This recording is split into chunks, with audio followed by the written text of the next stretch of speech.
दोस्तों, आज तक आपने न्यूज़ चैनल और यूट्यूब पर सिर्फ यही खबर सुनते आए होंगे कि चीन भारत के अरुणाचल प्रदेश पर कब्जा करना चाहता है। चीन उत्तराखंड में घुस चुका है। चीन ने एलएसी में अपने हजारों सैनिकों को तैनात कर दिया है। एलएसी में भारत और चीनी सेना में खूनी झड़प हुई। ऐसी खबरें आपने बहुत सी सुनी होंगी।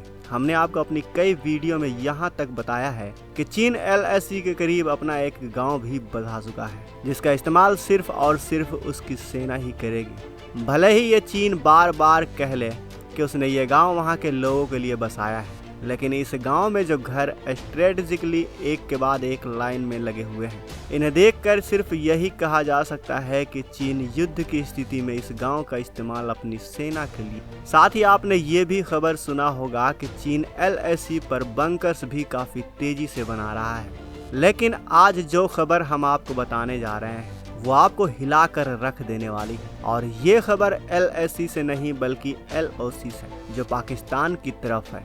यानी अब पाकिस्तान ने वो हिमाकत करनी शुरू कर दी है जिसे अब भारत बर्दाश्त करने वाला नहीं है, क्योंकि 75 सालों में आज तक पाकिस्तान ने जो हरकत नहीं वो उसने अब कर डाली है। पाकिस्तान ने पहली बार 236 परमाणु गोले दागने वाली SH-15 तोपों को भारत से लगी सीमा पर तैनात करने का फैसला किया है और तैनात करना शुरू भी कर दिया है। ये ऐसी तोपें हैं जो 1 मिनट में 6 परमाणु गोले दाग सकती हैं। ऐसी तोपें जिन्हें 90 किलोमीटर की रफ्तार से एक जगह से दूसरी जगह तक ले जाया जा सकता है। ऐसी तोपें जिनमें सेमी ऑटोमेटिक लोडिंग की क्षमता है, जो 40 से 60 किलोमीटर की दूरी तक हमला कर सकती है।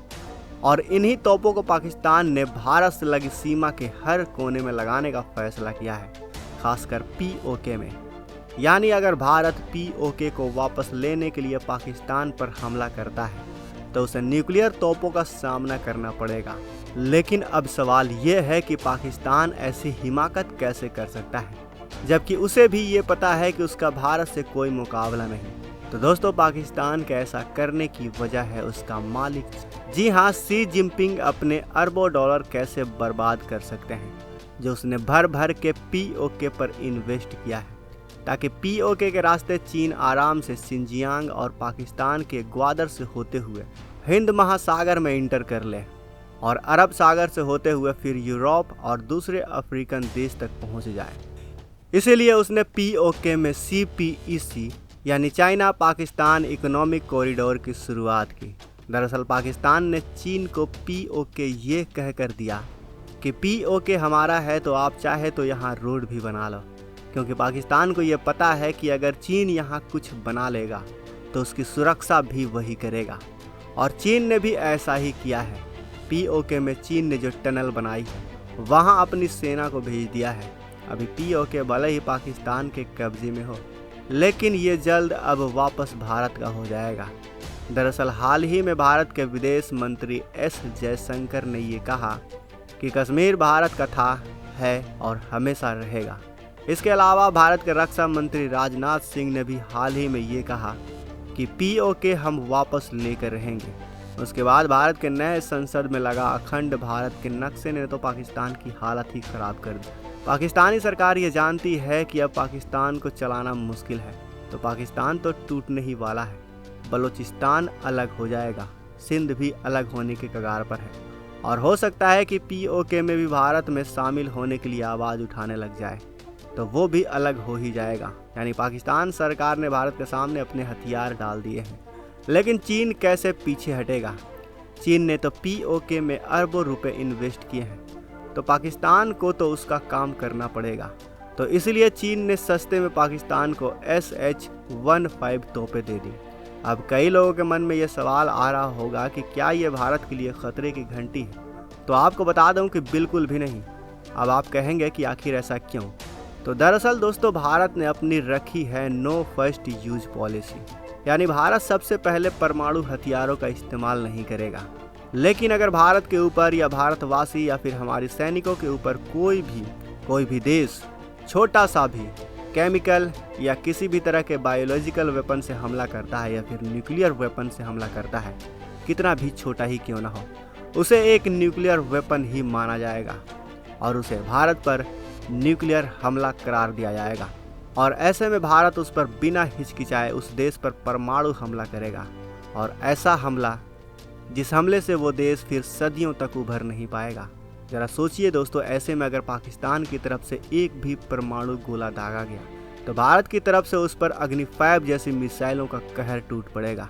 इतना ही नहीं, भारत का ब्रह्मोस मिसाइल भी अपने साथ 300 किलोग्राम तक का परमाणु हथियार ले जा सकता है, जिसे चीन के रडार भी नहीं पकड़ सकते हैं। जरा सोचिए, भारत ने अगर इससे हमला कर दिया तो पाकिस्तान का क्या होगा।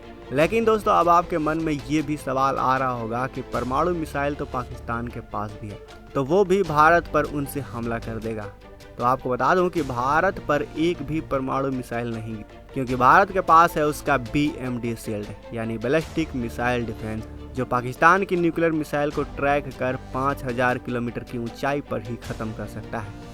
अब यहाँ एक चीज तो साफ हो जाती कि पाकिस्तान के इस हरकत से भारत को डरने की जरूरत, बल्कि पाकिस्तान को डरने की जरूरत है, क्योंकि अगर गलती से भी SH-15 से परमाणु गोला भारत की जमीन पर गिर तो फिर भारत इसको फुल परमाणु हमला मानेगा और पाकिस्तान पूरी तरह से नक्शे से मिट जाएगा।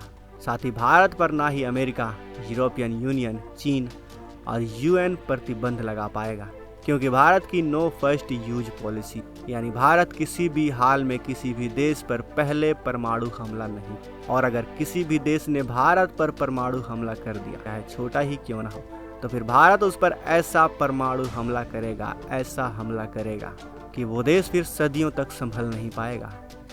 तो दोस्तों, आपको पाकिस्तान द्वारा लिया गया ये फैसला, ये प्लान कैसा लगा, जो उसने अपने बॉर्डर पर न्यूक्लियर वेपन दागने वाला तोप लगा रखा है। ये फैसला पाकिस्तान का आपको अपने विचार हमें कमेंट बॉक्स में अवश्य बताएं। वीडियो अच्छी लगी हो तो वीडियो को लाइक करें, अपने दोस्तों के साथ शेयर करें, और अगर आपने अभी तक इस चैनल को सब्सक्राइब नहीं किया है तो इस चैनल को भी सब्सक्राइब कर लें। साथ ही में बगल में जो बेल आइकन का बटन है उस पर ऑल पर भी क्लिक कर लें। मिलते हैं अगले वीडियो में, तब तक आप अपना ख्याल रखें।